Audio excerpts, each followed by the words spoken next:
Hello, my dear students. I am Anand sir. How are you all? I am sure you all are fine.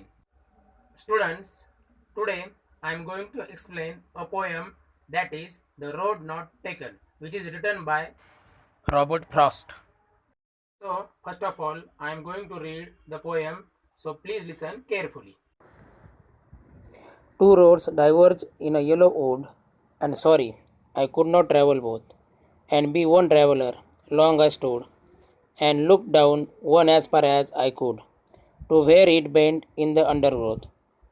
Then took the other just as fair, and having perhaps the better claim, because it was grassy and wanted wear, though as for that the passing there had worn them really about the same. And both that morning equally lay in leaves no step had trodden black. Oh, I kept the first for another day, yet knowing how way leads on to way.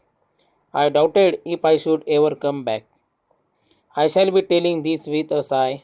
Somewhere ages and ages hence, two roads diverge in a wood, and I took the one less travelled by, and that has made all the difference.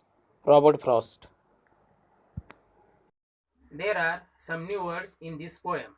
They are diverged, separated, and took a different direction. Undergrowth, dense growth of plants and bushes, wanted where had not been used, hence, here in the future.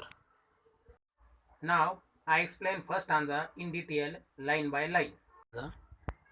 Two roads diverge in a yellow wood, and sorry, I could not travel both, and be one traveler long I stood, and looked down one as far as I could, to where it bent in the undergrowth. In this stanza, the poet says that in a jungle there were two roads. Both roads go in different directions.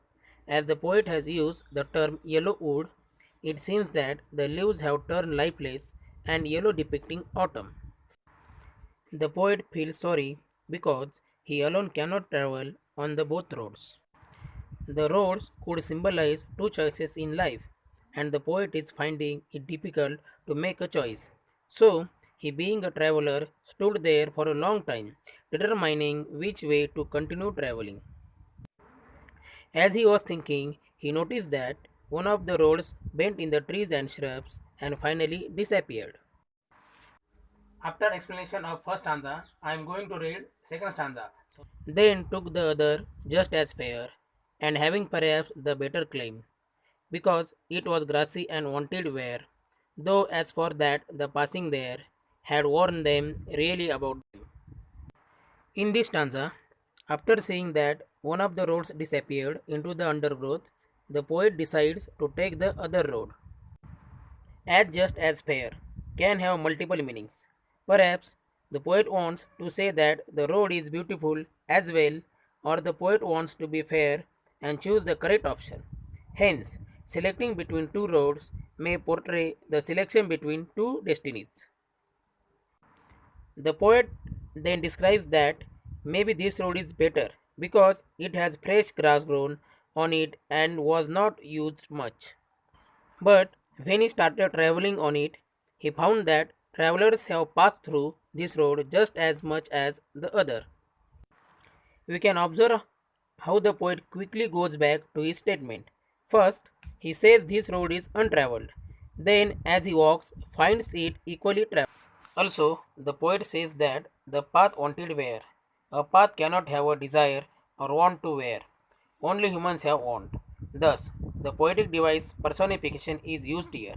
In personification, a thing, an idea, or an animal is giving human qualities. Here, the path is personified. In the second stanza, you have learned figures of speech, that is personification. So, students, find out more examples of personification figures of speech. Third stanza. And both that morning equally lay in leaves no step had trodden black. Oh, I kept the first for another day, yet knowing how way leads on to way. I doubted if I should ever come back.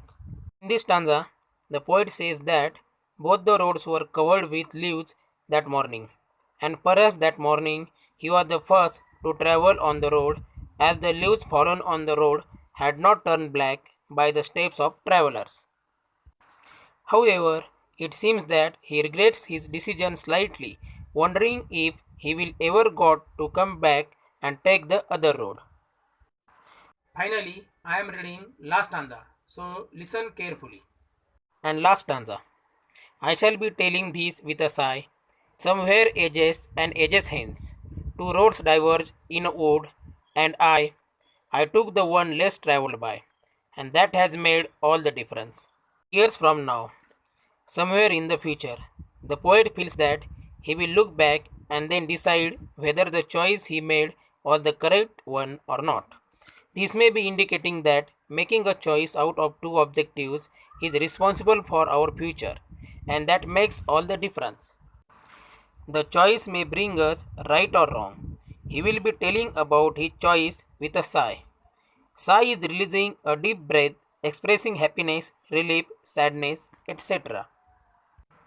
So, if the choice proves out to be right, it will be a sigh of happiness or relief, and if the choice is wrong, it will be a sigh of disappointment.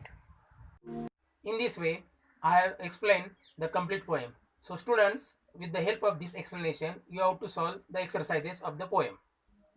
Students, write answers of the questions in your English homework notebook.